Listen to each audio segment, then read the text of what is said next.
One of their other major tactics is just pressuring theaters to try to cancel the performance. And so I'm just trying to think, imagine you're a theater owner and you get a letter from the Chinese consulate or embassy in your country or city. I mean, what are you thinking? It's just nuts, right? Yeah, that's why they would often forward us the letters and say, what is this about? So for example, in Little Rock, in Arkansas, the theater manager received such a letter, and he was just outraged, and he reported this to the FBI and said, what is this? This is the United States of America. You're not going to tell me what can and cannot be performed on our stage. What is Shen Yun, and why does the Chinese Communist Party try so hard to stop its performances?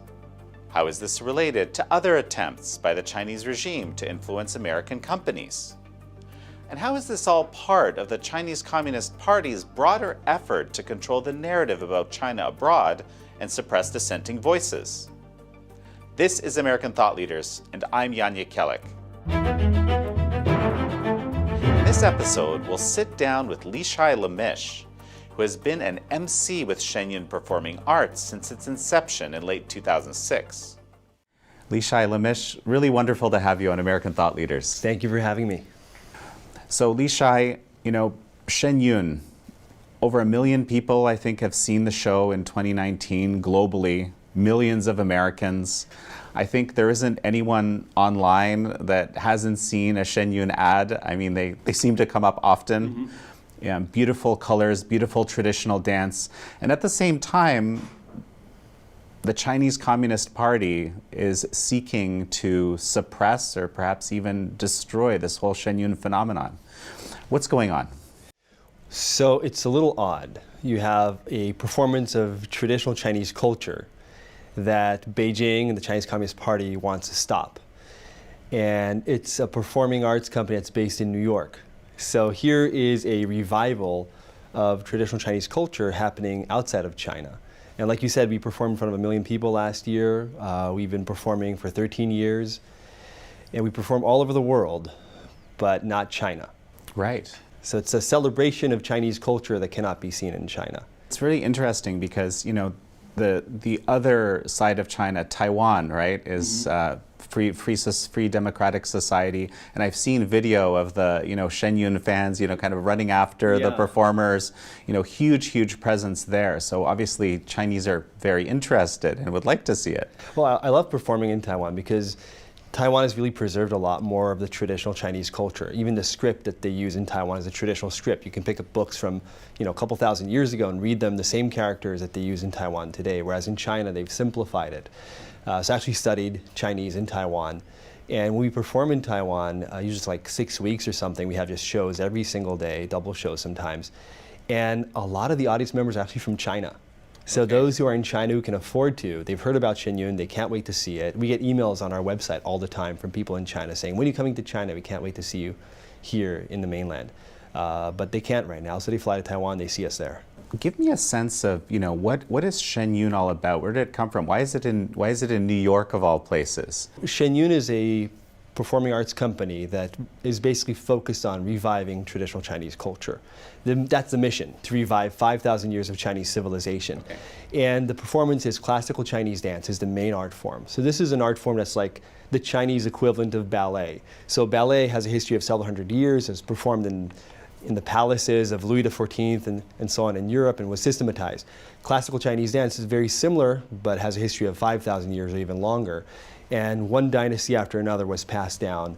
So some of the dances that you see in Shen Yun were dances that had at one time been performed in front of the emperor in the royal palace by the court ladies or by generals coming off the battlefield. They would do some martial arts moves, and then over time it evolved into dance. So you have a bit of a similarity between Chinese martial arts and Chinese dance. They're kind of like brothers, twin brothers, separated at birth, and one took a martial arts path and one took a performing arts path. Okay. And there's music, there's a live orchestra, there's beautiful costumes, and then really the core of the performance is bringing out the traditional Chinese values, virtues, ideas like loyalty and integrity and faith, which of course are not only Chinese, but have really been lost in terms of how the stories are portrayed today in China. They're just surface stories, but the actual core values behind them are lost. And Shen Yun is bringing those back and performing them around the world. So it was established in New York because you couldn't do this in China. A group of Chinese artists, elite artists from around the world, we have some of our choreographers are from Australia, from China, from Taiwan, around the world, came together in New York with this shared mission of let's bring back this traditional Chinese culture and show the world what Chinese culture really is about. It actually started off as a Chinese New Year production. Right. Because the Chinese embassies and consulate, they would have these shows for the Chinese New Year, supposedly, which is in the winter. And they became just these big propaganda pieces for the communist regime. The whole show was quite literally very red. It was all about how great the Communist Party is, and there weren't these traditional stories. And people said, does not represent us, let's have our own show. And actually, NTD was the first one to put together a Chinese New Year gala here in New York, and then later on, it traveled a little bit around the country. And then over time, it became such in demand that Shen Yun said, let's create our own performing arts company, do this full time, and focus on classical Chinese dance. And that's how Shen Yun came to be. But from the very beginning, the Communist Party has tried to stop us. Right. Well, and of course, at the Epoch Times and our sister media NTD, which you just mentioned, we've been very proud to be able to support, Shen Yun all these years, right? And,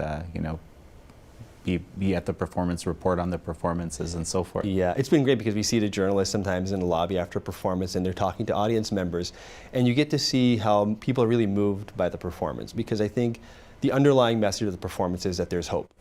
That no matter how things get, how crazy things are in the world today, and they seem to be crazier every day sometimes, there's still hope. And the hope lies in rediscovering our roots, in finding what it is that we're here to do on this earth, and a spiritual connection.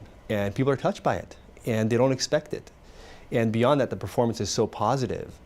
There's no use of dark colors and just morbid themes. It's very positive and uplifting, so people leave and they're in tears.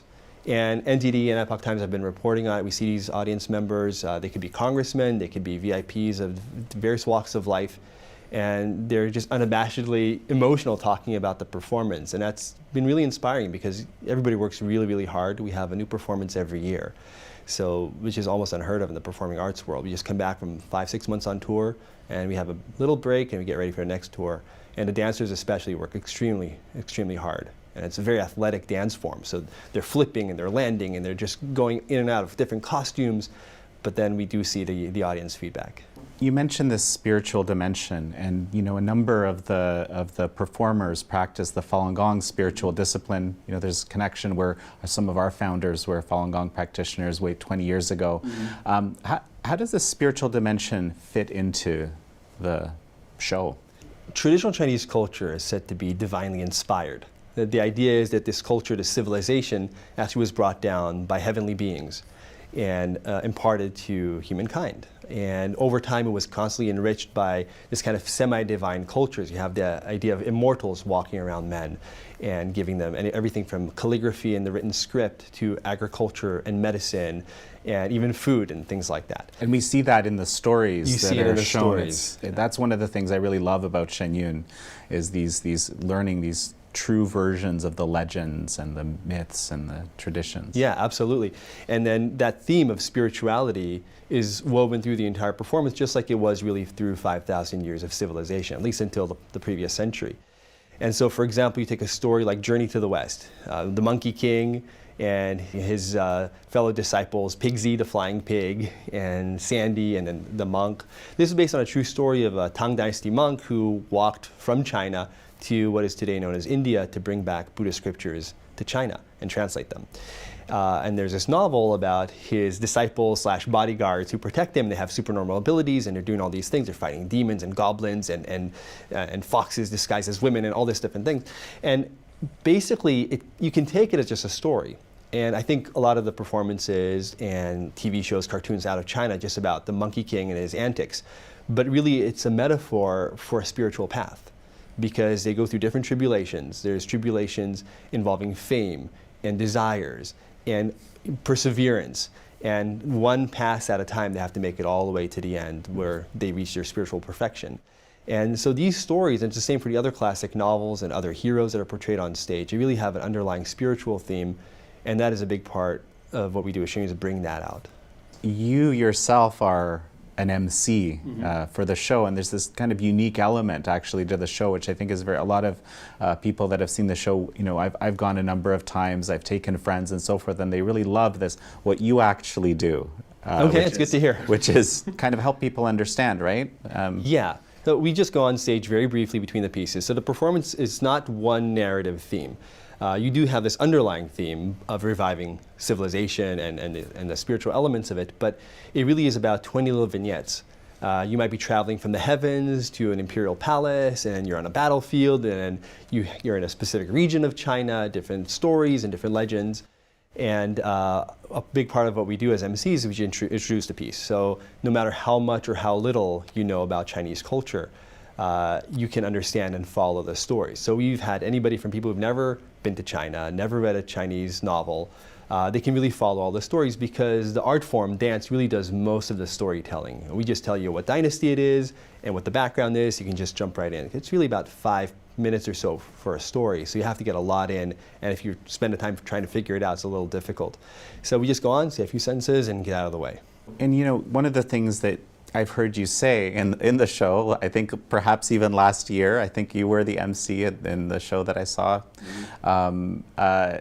you talk about how the show can't be seen in China, right? And there's this, the Chinese Communist Party is, you know, very opposed. We've had, I mean, I've seen letters in the past from Chinese officials to theater owners saying, don't put this show on. I mean, crazy stuff, right? Like serious pressure when you have the PRC.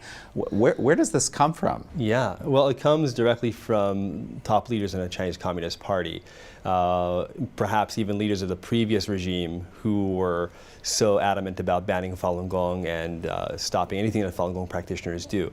And so when Falun Gong practitioners came along and said, we're going to have this performance and we're going to revive traditional Chinese culture, and we might even show pieces about the persecution of Falun Gong and the courage of people who practice Falun Gong to stand up for their beliefs and still find a sense of hope, they were really afraid. So from the very first year that we started touring, this was end of 2006, 2007, we noticed this phenomenon. Wherever we would go, there would be this kind of force following us around. At first what they did is they would send performing arts companies of their own to try to compete with us. So there would be Shen Yun on one side of the street, and then in a theater opposite it, there would be some performance out of China. Sometimes it would be just blatantly Maoist kind of ballet in red guard attire and the whole thing. Other times it would be a disguise for traditional Chinese culture.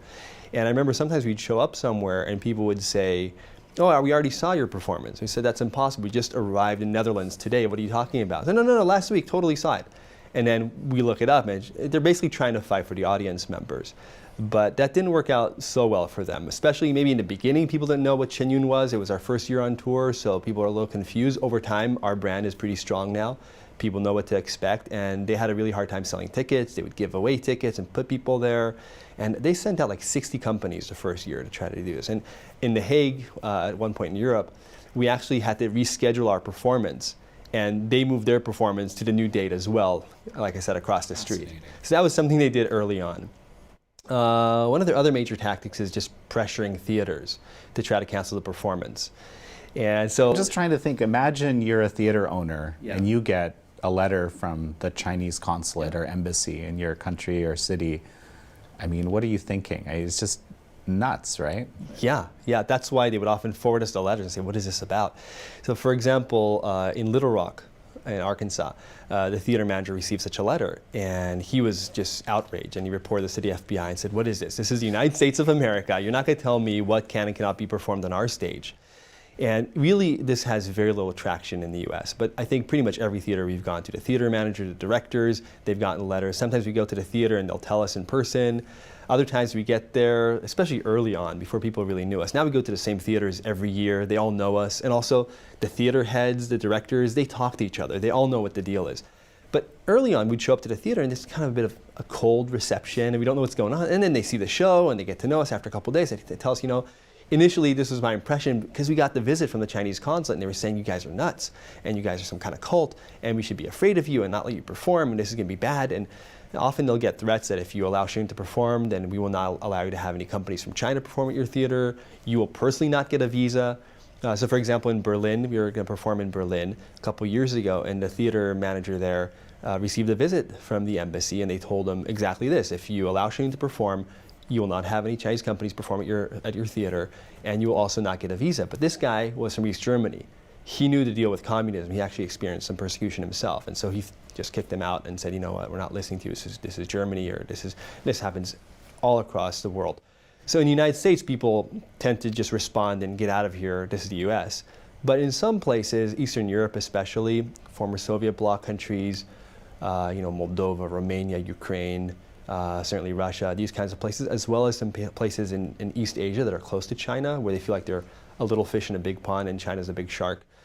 Places like South Korea, Thailand, Indonesia, they're still very susceptible to this kind of pressure, and we've had performances canceled even last minute. In Moldova, for example, we were traveling 3 days straight from Turkey by bus to Moldova, and we had to go through customs and all clear all the visa issues that we had, and it was a holiday, and then the roads in Romania are really bad, and just one pothole after another. We finally arrived in Moldova, which is not a very big country. It's not a huge economic superpower in Eastern Europe. It's one of the poorest countries in Eastern Europe. This is in 2010. And we show up at the theater at 7 o'clock in the morning, having just arrived at the hotel around 2 a.m. So 7 o'clock we show up to set up for the performance that night. And the security guard says, you can't come in, the show has been canceled. We say, what are you talking about? The tickets are sold. He said, no. And the theater manager shows up and she says, no, it's canceled. And she wouldn't say why. She got in her car, slammed the door, and drove off, almost hitting one of our performers. And then we're just kind of standing around, and then the media started showing up, the Moldova media there in Chisinau. And then they're just reporting this, and we started hearing murmurs that this was pressure from the Chinese embassy. And then later that afternoon, we're sitting at a coffee shop, and somebody from City Hall came and found us. There's a couple of Chinese people and myself in this coffee shop in Moldova, and there's not another Chinese person in sight, unless they're from the embassy. And so she says, let me tell you what actually happened. And she said, we got visits regularly on a daily basis from the Chinese embassy. And they also sent people from the foreign ministry. So the Chinese embassy would find the Moldovan foreign ministry and have them do the bidding for them. And they would go to the theater. And this executive from City Hall told the theater manager, do not cancel the performance. You have no legal backing. You have a contract. This is not good for you long term. And she just felt at the end of the day, the theater manager, that she had no choice and she canceled the performance under all this pressure. And that started a lawsuit. And behind the scenes, we found out later there was a Reuters article saying that Moldova had been promised 1 billion euros from China the previous April. So this was what was kind of hanging in the balance. That was probably the carrot. Unbelievable. Yeah. Of course, they never got the money. They canceled the show and still never got the money. And you'd say, why would China care about Moldova? But this is maybe what they were trying to do. And of course, I'm not saying Shen Yun is the only place where this happens, because we know that they do this kind of thing with book exhibits, with Dalai Lama speeches, any Falun Gong activity whatsoever. They always try to stop it. But Shen Yun, having traveled around the world, I've seen this happen everywhere. So about year 2 or 3, I started noticing this, and I started documenting it. And I have a website where I list all the cases. Right, that's right. Your it's like blog. 70 something, and I don't even update it all that often. Maybe a couple times a year I'll go and update it. And these are just the cases that I know and can document. There are cases that I've been told about that they said you can't disclose this. Okay, we don't get ourselves in trouble, but here's what happened. I get the whole backstory. But the ones that I can, I'll put up there. And it evolved later on from the theater manager pressure to writing letters to congressmen, senators, supervisors of town councils saying do not see the performance. And so yeah, that's kind of bizarre. I mean, I've of course read about that as well. They just say, hey, listen, don't go see this. Don't go see this. What a weird, like, you know, I think any American, if they get a letter like that, will be like, I definitely need to go see this. Well, right? I never heard of this. I got to go check it out. That's totally what happened. In Canberra, we were performing this, the capital of Australia. First year on tour is when this happened. And we finished the performance, and we're walking off stage, and through the front door, and I'm walking with my MC partner. We're walking back to the hotel, which is very close. And there's a couple of parliament members standing there, and we didn't know who they were. They said, hey, we'd just like to introduce ourselves. We are parliament members. We came to see the show. We really loved it. So, oh, that's great. How did you find out? They said, well, we got a letter from the Chinese embassy saying, don't come see this show. So of course, like, well, we got to check it out. And they said there were so many people, so many parliament members there. They could have had their parliamentary meeting right there during intermission if they wanted to. Just all these people, they all loved it. And so actually, in a way, it's a bit of free advertising for us. Right. It does cause some headaches, but it's basically free advertising. You know, it's very interesting because in the last few years, I think maybe the last 5, but not much longer than that, we've become aware collectively as North Americans, as in Canada and in the U.S. and I think increasingly in Europe, that there is this kind of interference from the Communist Party of China, not just on Shen Yun, but in all spheres almost of life, whether it's in politics, whether it's in hedge funds where economic indices are pressured. There's all sorts of places where this is happening. So kind of I kind of think like Shen Yun was kind of a canary in the coal mine. There weren't when you started this blog, there weren't as many people listening. Right. But I think these days, a lot of people are like, okay, this makes sense. Yeah. Given all the other craziness that's been happening. And it's so systematic.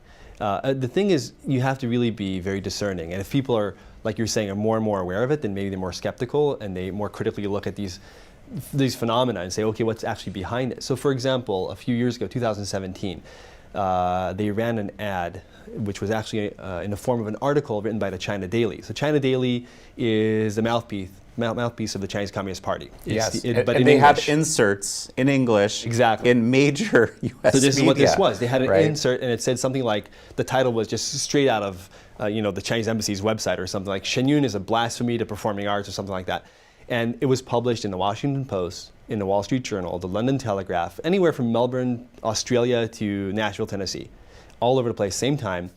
And it was disguised as a regular article. So if you're just reading, oh, here's an article about Chinese culture and Shen Yun, oh, interesting, the Washington Post doesn't think it's a good show. But this is actually just something straight out of the Politburo from Beijing.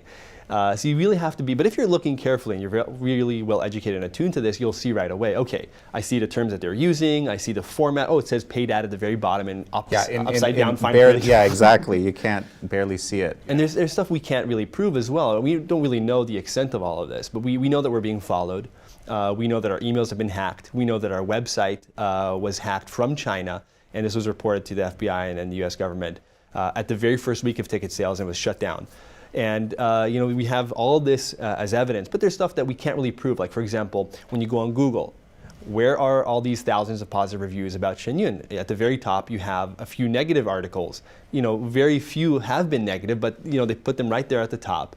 And there's like very small publications that are somehow at the top. The Chinese embassy is very close to the top as well. These are not, high traffic websites, but they're at the top there. And then if you go to Yahoo, you go to Bing, you get very different search results. So what is it about Google, and did somebody figure out an algorithm, and did the 50-cent army that does all this stuff? I mean, it's very suspicious to me. So just for the 50-cent army, for the benefit of our viewers, give me a thumbnail of what the 50-cent army. I expect some of our viewers know, but. Well, they actually have some new names now, so this might be a bit of an antiquated name, but it started off, I think, at least 10 years ago, probably earlier than that.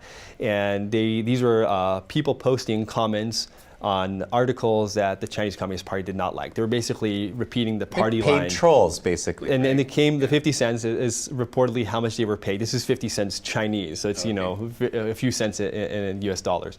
Back in the, I don't think they're paid that way anymore. In fact, it seems like the people working on this now are more and more actually full-time hired by the Chinese Communist Party to do this. These are not just random people getting 50 cents. And according to a study, I believe it was in Harvard, there's close to 500 million posts a year that they've done. Now, that's just commenting on an article to maybe make it go up in the ranking, or to just kind of present the party line on something that the Communist Party doesn't like. But I believe that there's other methods involved, kind of black hat, inbound links and things like that. Yeah, that where you can move articles up to the top of the page. And there's, for example, Wikipedia, we see this all the time. Whenever something is positive about Shen Yun, there's going to be a bunch of people trying to put all this random stuff at the top that's unsubstantiated, and the Wikipedia editors and different people get in there and they have this fight over it. And then you see it's constantly changing. And so if people haven't seen the show, and like you said, we performed in front of millions, but that's still just a drop in the bucket. They go to Google and, oh, what is Shen Yun? Oh, here's really the party line being represented in maybe mainstream media, and who knows how those articles got written in the first place. Were there people behind the scenes encouraging a certain perspective? That's stuff that at this point is still a question, but it to me is very suspicious. And I clearly remember this one article in London. This was 2008. We're performing in London, Royal Festival Hall, and it was a great show. They were just loving the performance. We had multiple curtain calls. We had some jokes, especially for the London audience, that people really, really loved, and just they could not get enough of it. And then an article comes out in the Telegraph and it says, oh, this performance was terrible. The dance wasn't exciting. The jokes were stupid. The singers were really bad. I'm like, were we watching the same performance? I was on stage. I know like what the audience was responding. And at the very least, if you personally did not like it, this does not represent the audience. And that article for years was at the very top, above the fold on Google. So people would get the impression this is what the performance is about. Actually, one thing I do want to cover a little bit is kind of the scale of the show, because you started, I can't, maybe you can tell me. 2006 with one company. 2006 with one company. You're able to reach 1 million people a year because you have how many? So year one, we had one group. Yeah. Then year two, we had two groups. Each group is like 70, 80 people. And you Between the orchestra and the right, dancers. so you have a full orchestra troupe, you have a full dance troupe, you have technical crew, you have soloists, singers, emcees, and you have company management. So you have about 70, 80, sometimes even 90 people in a company. We went year one group, year two, year two, three. Then we stayed at 3 for a few years, and we went to 4, 5, 6, and then this year we're going to 7. This will be the first time we have 7. We've grown by one company every year lately. And we also have a symphony orchestra that's a combination of kind of like Transformers, powers combined. Different orchestras come together and they put together a symphony orchestra that performs at Carnegie Hall and around the world. Yeah. So that has allowed us to reach more people. So one company typically performs about 100 shows in about 30 cities in over 5 months. So it's pretty intense. We don't really stay anywhere for too long. We might be there at most, like Lincoln Center, we might be there for 3 weeks. But that's really an exception. A lot of places we're there for a week if it's a big city, or 2 weeks maybe, like a Tokyo. But generally the smaller cities, this might be the biggest city in the state, we'll be there for maybe 3 days, maybe the weekend, and then we go to next city. So we're pretty quick. And so now with 7 groups, we have over 700, maybe close to 800 performances. It's mind-boggling even to think of the idea that you're traveling with 90 people, You have to really get along, so I'll tell you. Yeah, because you have the same roommate and the same bus seat mate. But I think a lot of what helps us get along is this kind of spiritual grounding. We meditate together, we study together, we try to follow the principles of the teachings of Falun Dafa, which include taking responsibility and ownership when something goes wrong and looking where you could have done better. And that, I'm not saying we can do it 100% of the time, but that's what we strive to do. And that really dissolves a lot of the friction you might have 6 months being with the same roommate. Something that always struck me as very interesting, I think I kind of learned this a bit from watching Shen Yun over the years. In traditional Chinese culture, there's this, let's say the spiritual element was integrated into all aspects of life. Right. Like you see it, I remember this one episode where the students are learning, I think, calligraphy, and then, but in order to learn calligraphy, they also have to learn how to meditate, because how could you do calligraphy without having a clear mind? But that's I don't know if we really think like that these days. That's a very, very interesting aspect to me. Yeah, I think there's a sense of a purity of intent to what you're doing, and then this idea also that to create really true art that's got depth to it, that is worthy of the divine even, you have to first foster your own inner virtue and purity. And so an artist would actually meditate before working on a statue or a painting. And the whole idea was to have art that uplifts people. And that's what we're doing with Shen Yun as well. So you look at it like if you're going to Versailles, say, and you're looking at some of the frescoes and the paintings there, and you really get inspired. These are heavenly scenes. And that's the idea, is that you create something that will be left for generations, and people will look at and think, okay, there's really so much human potential, and what are we really here to do? And what is our connection to what's beyond this life that's in front of us? And I think that's what artists would strive to, and that requires constant self-refinement and constant sense of elevating your moral grounding. So Leeshai, how did you get involved in all of this? Through baseball, of course. What? So I was a very committed baseball player. Didn't quite have the talent to make it all the way, but that's what I wanted to do, be a professional baseball player. And through high school, and then later on, as I evolved in my training, advanced in it, I realized that we get trained physically a lot, pitching mechanics and physical conditioning. But when you talk to or read what the top athletes have to say, your Michael Jordans, Tiger Woods in any sport, they say it's 90% mental, or as Yogi Right. Berra said, it's 90% mental, the other half is physical or something like that. So, but nobody trains that. And so I really got into meditation and guided imagery, and I got to the point that I could kind of almost predict what would happen in a game. I would meditate before the game. I would run this kind of movie reel in my mind of what would happen in the game, bases loaded, 2 outs, full count, bottom of the ninth, what am I going to do, what pitch am I going to throw? And I'd get to that point in the game and it would happen exactly the same way. And then I would do exactly what I planned, it would happen just the same. And I'd still be excited in the moment, like, wow, our mind really has that much control. And even after you release the ball, you can kind of guide it. And Michael Jordan would talk about releasing the ball and guiding it into the basket. And your mental state, whether you believe you're going to do it or not, just has a tremendous effect on the outcome. And so over time, I got really curious about what is it that our mind can really do, and all these kind of phenomena that can't really be explained scientifically, but we know intuitively are real, and we have experiences with them. So I got more into Eastern philosophy, and I did Buddhist practices, and some Zen, and some Tai Chi, and did some yoga, and eventually worked my way over to Falun Dafa. And by now I was already in college. And Falun Dafa is from China. And I said, well, if I'm going to really learn this practice, I want to be able to read the literature in Chinese. And so I started learning Chinese and just fell in love with the language right away. You know, our class is like 8 a.m. and you know, most of the freshmen just show up late and groggy. I was there ready to go. It's my favorite part of the day. And I started learning Chinese history. That's what I majored in. And my senior year, there was a production of an earlier incarnation of this kind of New Year performance. This is 2005, and it was a Dragon Boat Festival, which is in May that year. And a friend of mine was running the production, and she said, you know, why don't you come host this? You know, you speak Chinese, it'll be fun. And at the time, I was really into writing about human rights in China. Right, because the persecution of Falun Gong practitioners all these years. Right, it was 6 years at that point. It's Yeah. actually 20 now, and I don't know that I would have believed you at the time if you said this was going to last until 2019, 2020, or who knows how long.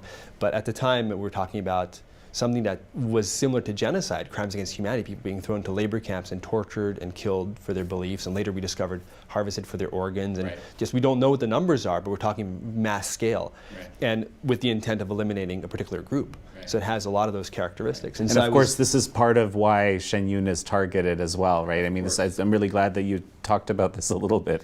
So because- skipping yeah. ahead to that, so Shen Yun, on stage we have all kinds of stories. We have stories from Romance of the Three Kingdoms, which is a classic novel, or Journey to the West. We have ethnic and folk dances. We also have stories that take place in today's China, where we show Falun Gong practitioners happily meditating in a park, and they're being pounced on by thugs from the Communist Party representing the police there. And then there's this sort of battle that takes place between peacefulness and really a form of evil. And then you see how through their beliefs that there's more to life than meets the eye, there's even potential for miracles to take place, and for a sense that there's a bigger picture and greater forces at play. And so that's a piece where here we are performing through art the story of what's happening to Falun Gong in China today. This is a persecution campaign that has gone on for so long, and the Communist Party has tried everything to cover it up. The same kind of tactics that they try to use against us, they've been using for years to try to get Falun Gong practitioners to not be allowed in a parade, to not allow them to have an exhibit at the library, to not bring a resolution to town hall, these kinds of things. As well as, of course, just arresting and silencing anybody who speaks out about it, death threats to people here in the States, tapping phones, hacking emails. There's just a whole slew of things. And here we are, putting it right on stage, and people are talking about it, they get to know about it. You know, something, Leeshai, that just struck me, I just came back from Hong Kong. We had a whole series of interviews there. I hope I think you'll be very interested in some of them. I know our audience has responded incredibly well to them.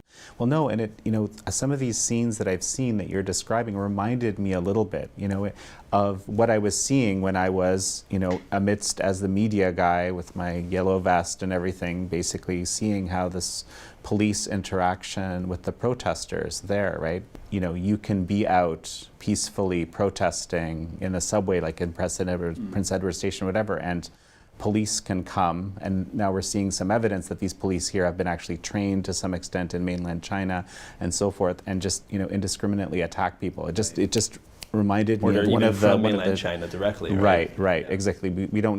I don't know the exact evidence. There's maybe some, but But it's amazing. There's this kind of analogy that just jumped out in my mind as you mentioned. Yeah, Hong Kong is a really interesting place, and I've been there, I think 6 or 7 times. Last time I tried to go, actually, I was blocked at the airport, not allowed in. I was on some kind of blacklist. I'm assuming all the shenyun performers are blacklisted. But we were actually supposed to perform in Hong Kong a few years ago. Right. And we had 7 shows. They were all sold out. And I don't know if all the tickets were sold to people from Hong Kong or people from China were going to take a train over and watch it, but they were sold out. And we had our final rehearsal, a dress rehearsal, preparing for Hong Kong. What we did was we put together the best pieces from all the different years. It's a new performance every year. And it was an amazing performance. And we're on stage in costume and makeup, and the dancers are just still panting from the last dance. Curtain comes down, just an amazing rehearsal. We can't wait to go. We're 3 days away. And one of our administrative staff came up and said, really sorry to tell you, the shows have been canceled. You can't go because they haven't issued you visas. You were supposed to get visas. A lot of people did, but the key members of a technical crew you have to run the performance were denied. So they kind of did it that way. And people had their bags packed. And so it's really a dream for a lot of our performers, especially ones who grew up, ethnic Chinese grew up outside of China, to bring this show back to China. And Hong Kong was like the first step in that direction. So this is still something we're waiting for. And fundamentally, this is so interesting also because what comes through to me when I've seen the show is this kind of love of Chinese culture, love of China, which is definitely the Chinese Communist Party is trying to paint a very different picture here, right? Yeah, well, this is really what they're afraid of, because we all talk about Chinese civilization having 5,000 years of continuous history, and all the stories and legends have really been passed down one generation to the next.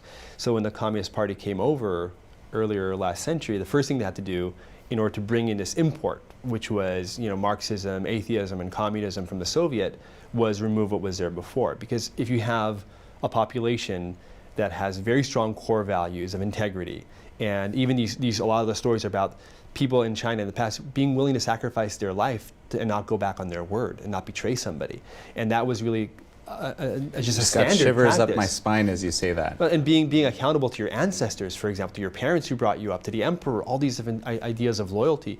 And the Communist Party then wants them to believe what they're bringing in, which is saying there's no God, there is nothing beyond this. It's all about a struggle in a sort of natural selection sort of a way. And so first thing they have them do is they kill off the people who had that education.